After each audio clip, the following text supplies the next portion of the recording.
Actuellement, sur le site global, il y a à peu près 100 personnes qui travaillent.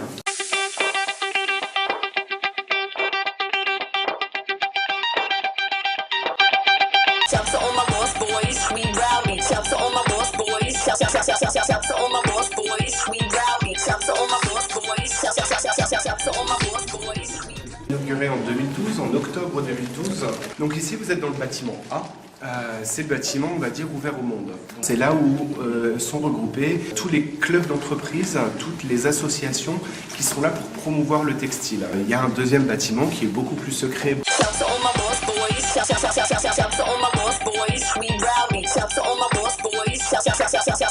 J'ai oublié ce fan, comment t'as fait déjà?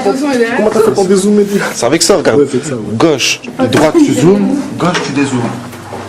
Allons-y.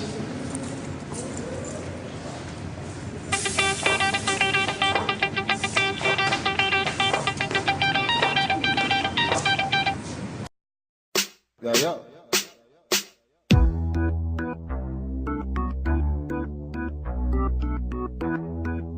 Underneath, you know, rink like Rambo. Et cette matière, une fois qu'elle est fondue, on va la repasser au travers d'une filière. Donc c'est une plaque percée, ça va nous sortir des joncs, des fils assez grossiers que l'on va refroidir dans l'eau et ensuite que l'on va regranuler pour ressortir exactement la même matière mais fonctionnalisée. Donc à partir de là, on est vraiment en mesure de pouvoir travailler toutes les matières que l'on connaît et d'y ajouter ce dont je parlais, des propriétés anti-feu, antibactériens, antimicrobiens contre les microbes.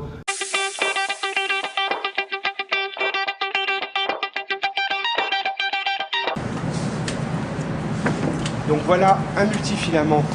Ici, il est composé, en fait, ce multifilament de 36 filaments à l'intérieur. Donc en fait, un filament lui-même, il y en a 36 dedans. Il y a 36 fils qui sortent. Non, le cheveu fait 80 microns, on est 8 à 10 fois plus fin qu'un cheveu. Donc voilà ce que l'on obtient au travers de cette machine. Alors vous allez me dire, aujourd'hui, l'industrie, ça existe. Enfin, elle a déjà ce type d'équipement. Pourquoi avoir investi là? On investit dedans pour la simple et bonne raison, c'est qu'au travers d'un filament, donc là vous en avez 36, on a possibilité de jouer avec l'assemblage des matières. Donc il y a ce qu'on appelle le monocomposant, le bicomposant ou le tricomposant. Donc en fait on va pouvoir travailler jusqu'à 3 matières en même temps que l'on va assembler pour obtenir, vous voyez un petit peu le type de dessin que l'on peut avoir, pour pouvoir apporter les propriétés de 3 matières différentes ou de 3 fonctionnalités que l'on a traitées juste avant.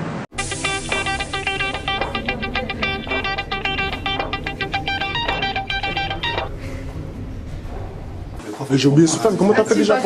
Comment t'as fait pour dézoomer? C'est avec ça, regarde. Ouais, faites ça, ouais. Gauche, droite tu zoomes, gauche tu dézoomes.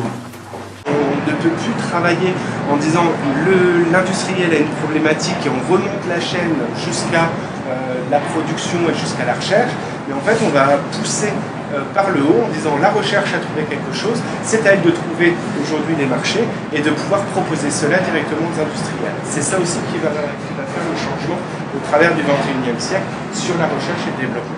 Grâce à la fonctionnalisation des matières et à l'assemblage des différentes matières, on va en fait pouvoir travailler dans tout domaine d'activité et pouvoir répondre à un grand nombre de problématiques. Par exemple, aujourd'hui, l'une des problématiques qu'on peut avoir dans le transport, c'est de se dire j'ai mon fauteuil de train. Aujourd'hui, il ne doit pas se décolorer. Ça, c'est une première chose, parce que ça doit durer dans le temps. Il ne doit pas brûler.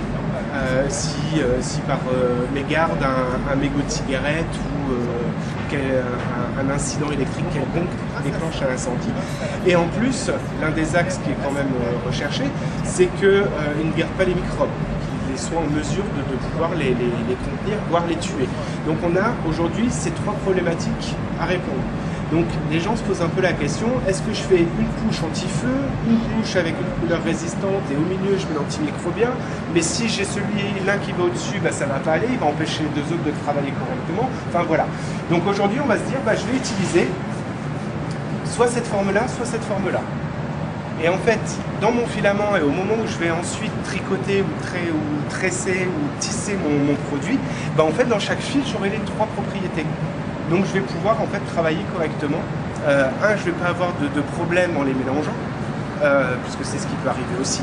Et enfin, je vais pouvoir y répondre correctement en mélangeant au sein même de ce filament les trois propriétés directement. Derrière.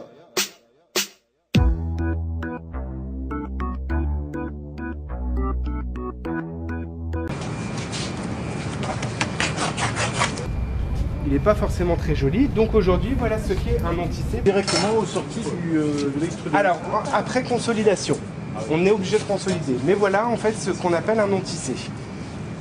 Un non-tissé. Et ça c'est un non-tissé dit Spunbond. C'est bien régulier, les petits points là. Voilà, alors les petits points sont bien réguliers, on le verra juste après. Donc en fait on voit le principe, donc on voit les filaments. Hein. Ils sont là, donc c'est des filaments ultra continus, ils sont pas tissés et on voit cet effet nuageux, donc des endroits c'est plus blanc, des endroits c'est moins blanc, enfin, et ça c'est le principe du non-tissé en règle générale. Et d'ailleurs on le voit mieux encore au bord où les filaments sont là. Ce produit, il faut s'imaginer qu'en production, si on ne le consolide pas, donc si on ne crée pas de cohésion entre les filaments, on a le principe de la toile d'araignée Halloween. On achète le petit sachet, ça fait des choses, c'est très sympathique, on se colle plein les vêtements et c'est génial. Donc en fait,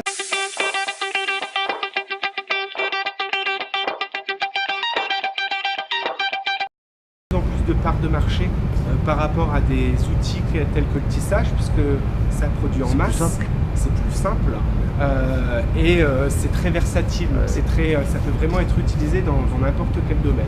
Donc aujourd'hui, par exemple, en termes de croissance dans le monde entier, c'est une croissance à 2 chiffres. On appelle ça du coup un non-tissé.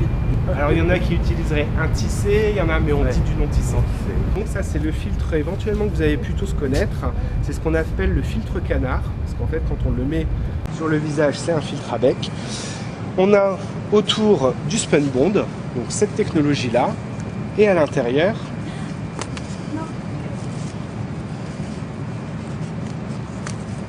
on a le Meltblown.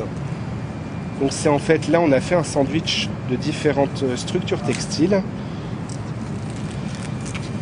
Et donc quand on regarde la technologie Meltblown, on a une sorte, alors c'est pas un film comme le film étirable en cuisine, hein, mais on a sur un produit où quand on regarde, on a des filaments extrêmement fins et qui se déchirent assez facilement. Et c'est ça aujourd'hui qui filtre. Dans un filtre en règle générale, filtre à air, filtre à eau, c'est principalement ça que l'on obtiendra. Très doux en tout cas.